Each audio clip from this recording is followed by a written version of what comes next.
Deixa eu aproveitar o gancho que falou de sequestro aqui. Cara, vou aproveitar a audiência aqui do teu podcast para falar sobre o famigerado sequestro do golpe do amor que usa a modalidade do Pix. Você falou do brasileiro vai dar um jeito de...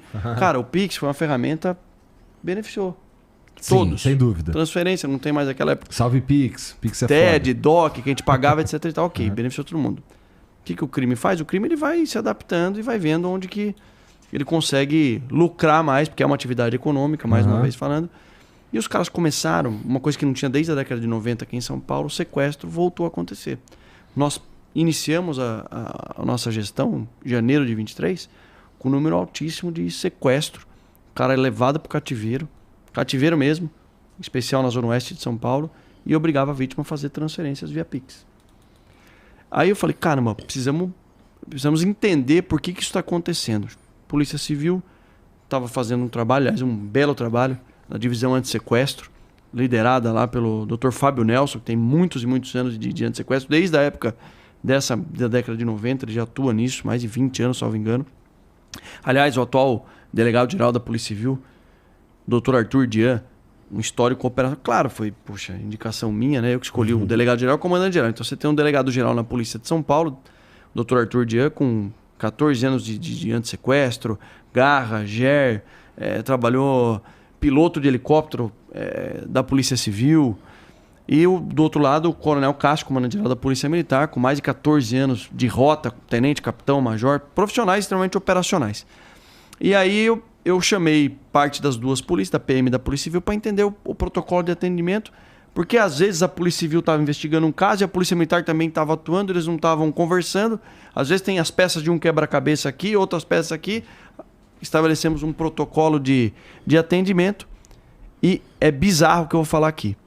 Mais de 70% das ocorrências que a vítima é arrebatada e levada para um cativeiro aconteciam e acontecem até hoje por causa do aplicativo e site de relacionamento. Golpe do amor. Sem falar o nome do aplicativo, que a galera sabe o que o que é mais usual. A vítima se colocando numa situação de vulnerabilidade, ela chegava lá achando que era um encontro amoroso, chegava lá, tinham 3 criminosos armados. Eu vi imagem disso também na internet, tem uma imagem disso aí. E aí a gente falou, cara, olha isso, mais de 70%. Eu não tô aqui transferindo responsabilidade, mas não. o aplicativo tá fazendo prevenção em comunicação? Aí a gente começou a chamar todos pro debate, no nosso Centro Integrado de Comando e Controle. Ó, estamos com esse problema aqui, vocês têm que nos ajudar. Site, aplicativo de relacionamento, participaram de reuniões. As instituições bancárias, e a gente já até sugeriu para o Congresso Nacional para fazer com que, para realizar o Pix, tenha que estar com o serviço de localização ativado, que ao menos ou a gente vai descobrir o cativeiro ou vai iniciar um processo de investigação. Pô, Deite, que ideia foda essa, hein, cara? Eu já passei por Quanto deputados tempo pra federais. operacionalizar isso, cara? Cara, aí é o tempo-resposta do Congresso, cara. Porra, Derrite. Se demorou 40 anos para conseguir aprovar o fim da saída temporária, a gente espera que isso seja pautado. Tem colega lá que ao invés de botar peruca, tem que dar prioridade pra esse assunto aí, viu, Igor? Cara, isso é um assunto isso é tem gente morrendo por causa disso aí, cara, né? E aí a gente, na segurança pública, a gente sabe que a melhor defesa é o ataque. A gente começou a ir para cima, prendemos os líderes de quadrilhas que faziam esse sequestro, Santos e Cubatão, aqui na Zona Oeste. Ocasionou, inclusive, uma ocorrência de troca de tiros. Como eu falei, não é o nosso desejo, mas acaba acontecendo. E nós apresentamos já uma redução de mais de 30%, 58 sequestradores presos em 3 meses. Isso está diminuindo, só que a gente precisa aproveitar a audiência e falar, então se você for marcar um encontro amoroso, para quem está assistindo, marque no shopping, marque no local público, não vá no local que você não conheça, porque a chance de você ser arrebatado de 0 a 10 está na casa de 7, 70%. Isso. Você é um número muito alto. Tu tá operando uma polícia, uma das maiores polícias do mundo, que é de São Paulo, né? Você tá operando. Você precisa de legislação com agilidade. Sim. Quem é o cara que tu pega o telefone e liga pro Congresso, o cara me ajuda com essa legislação aí? Cara, com quem você pode contar lá hoje? Essa aí eu tenho que dar o braço a torcer, porque o cara que me ajudou e eu tenho é o presidente da Câmara, Arthur Lira. É mesmo? O fato de eu ter... Ele é sensível a isso. De eu ser deputado federal e estar licenciado, Mas assim, esse é um consenso, a bancada paulista, e é suprapartidário, tá? Até porque eu sempre adotei uma postura de isso aqui é bom para a sociedade. E o Arthur não pode conhecer as questões da barricada do Rio de Janeiro com carinho, não, cara? Ser um deputado do Rio de Janeiro... Aí é o que eu falo. É um problema de segurança nacional, cara. Vira deputado, Rodrigão. Não, pelo amor de Deus. Mas aí o deputado do estado que tem que levar essa questão, porque é uma questão peculiar lá do estado do Rio de Janeiro. Agora aqui em São Paulo, e eu pretendo fazer uma reunião em abril agora, estava prevista a minha ida para Brasília, para conversar com a bancada paulista. Um deputado de Campinas, o Carlos Sampaio, por sugestão minha, apresentou esse projeto de lei. Agora precisa colocar energia nisso. Cara, porque para o banco, talvez gere um custo ali, mas poxa, perto do benefício para a sociedade, a gente ativando o serviço de localização, eu posso exatamente no local do cativeiro. Ajudar a polícia a encontrar uma vítima. Se com todo o custo envolvido nisso, com toda a operação policial, se no universo todo, se a gente salvar uma vítima, já valeu a pena. Se você conseguir isso, essa modalidade deixa de existir em 15 dias. Cara, eu creio que vai reduzir bastante. Agora, alguma barricada em São Paulo, cara? Alguma cidade, alguma periferia? Eu não me recordo. Não me recordo. Pode ser que tenha um caso ou outro, mas assim... É porque a questão geográfica do estado de São Paulo é diferente do Rio de Janeiro, né, o Pimentel? Você tem ali no litoral de São Paulo alguns locais que tem algo parecido, mas é muito, muito, muito menor do que a realidade do Rio de Janeiro. E uma parada que me chama a atenção também, vocês estavam falando, que, dá pra... Acho que foi você que falou. Que, assim, uma viatura aqui, uma polícia de São Paulo, ela entra nas favelas e tal, não sei o quê. Lá no Rio isso é muito difícil, não é bem assim que funciona. E, lá no Rio a gente tem uma... Assim, a gente tem o no PCC, Rio só quem consegue entrar em favela quem consegue entrar bem é o Dino. Ele consegue entrar com facilidade. Não, mas a gente teve o desenrolo, pô. Caralho. Então, lá no Rio tem o Comando Vermelho, tem o ADA, tem milícia, tem o caralho. Aqui é basicamente PCC, né? E assim, o PCC que eu suponho que seja a organização criminosa mais bem organizada mesmo, do Brasil. Então os caras, eles têm uma estrutura ali que é uma mentalidade, analisando assim, tá? Como um cara leigo, que tem uma mentalidade que é diferente da mentalidade de guerrilha que tem no Rio de Janeiro, que é toda hora os caras brigando pra ver quem que vai ser o dono do morro, quem que vai dominar tal área, não sei o que. Aqui é PCC, basicamente. Você vai responder uma minha pergunta e vai matar o que você vai perguntar. O cara que é de organização criminosa, qual que você acha que é o objetivo dele? Ganhar dinheiro. Matou. Então tá respondido. Para o cara que quer ganhar dinheiro, interessa o confronto com a polícia? Exato, entendeu? Exatamente. E aí o nosso combate ao crime organizado aqui em São Paulo, ele tem como premissa o uso da tecnologia, serviço de inteligência policial e asfixia financeira. A gente quer saber, porque depois que o cara lucrar milhões de reais com o tráfico de drogas, que é basicamente a maior renda da organização criminosa aqui em São Paulo, aonde ele está lavando esse dinheiro? Aonde ele está usando? Então é esse rastro do recurso que a gente vai utilizar a asfixia financeira para desarticular o crime organizado aqui em São Paulo. Então aqui em São Paulo, assim, relação entre conseguir fazer esse combate com inteligência em relação a combate mesmo armado, troca de tiro, tá num patamar ideal, na tua opinião? Tipo, a gente tá conseguindo usar a inteligência de maneira tão eficaz que a gente não precisa de troca de tiro, ou precisa de menos troca de tiro, ou dá pra melhorar a inteligência pra diminuir ainda mais? Sim, a inteligência é no sentido de descobrir aonde que eles estão lucrando, qual a modalidade criminosa, a gente sabe que é o tráfico internacional. Eu tô falando de coisa concreta. A polícia de São Paulo apreendeu 450 quilos, até em apoio à Polícia Federal, 450 quilos de pasta base de cocaína no Porto de Santos, no casco do navio. A droga que sai aqui do Porto de Santos, de São Paulo, basicamente está indo para a Holanda, Bélgica e Espanha. Essa droga, ela que custa 1.000 euros lá na Bolívia, Peru, Colômbia e Bolívia são os nossos vizinhos, os maiores produtores de cocaína do mundo.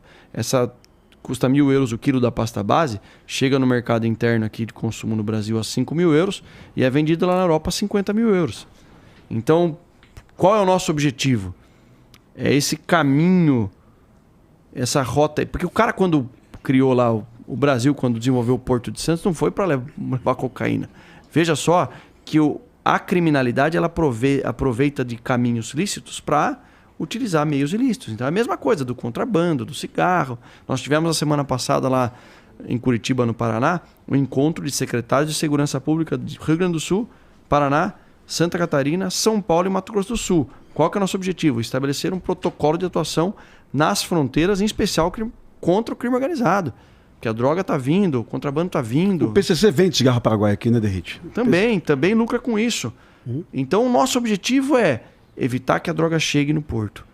Se chegar, criar mecanismos de combate evitando que a droga saia.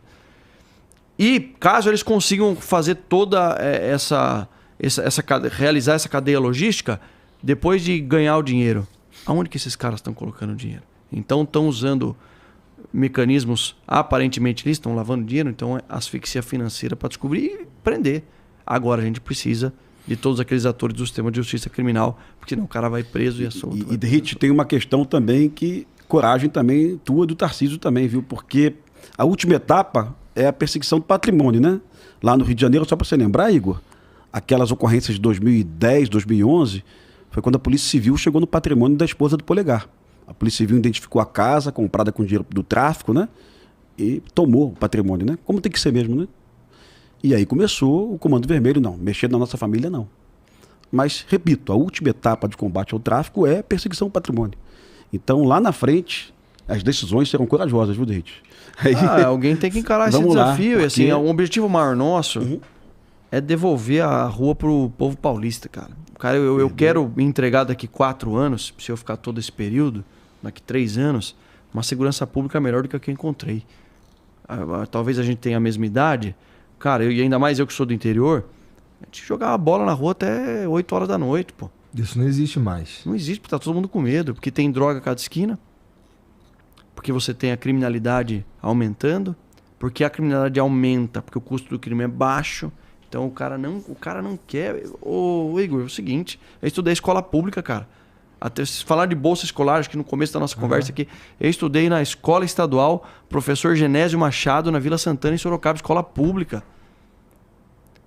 Eu sou um cara que eu tive, assim, uma chance, porque meu pai falou, pô, ensino médio, eu vou me virar aqui para pagar uma escola. Tive bolsa de estudo, meu pai pagava um pouquinho, pagava suada para mim, pro meu irmão, o Rafael, que é engenheiro ambiental. O meu outro irmão mais novo fez ciência da computação e eu queria ser milico e fui pra academia do Barro Branco. Mas... Único maluco, né? E outra, pra passar na FUVEST, imagina, eu tive que disputar naquela época com os caras que estudaram escola particular desde a primeira série. Então, como que eu consegui passar, conquistar meu objetivo? Cara, é meritocracia, ó, comendo livro lá.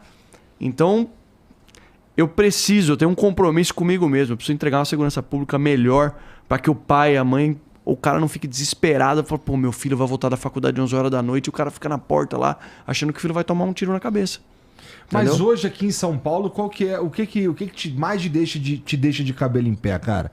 O que é a modalidade criminosa que mais chata em São Paulo? Roubo e furto de qualquer modalidade. Pode ser celular, de carro, Isso é o que mais veículo. rola. Porque também, como o crime é uma atividade econômica, existe uma razão, uma equação que está fechando a conta lá na ponta da linha. Por que tem muito roubo de carro, muito roubo de moto? Porque alguém compra. Compra o quê? Compra os pedaços.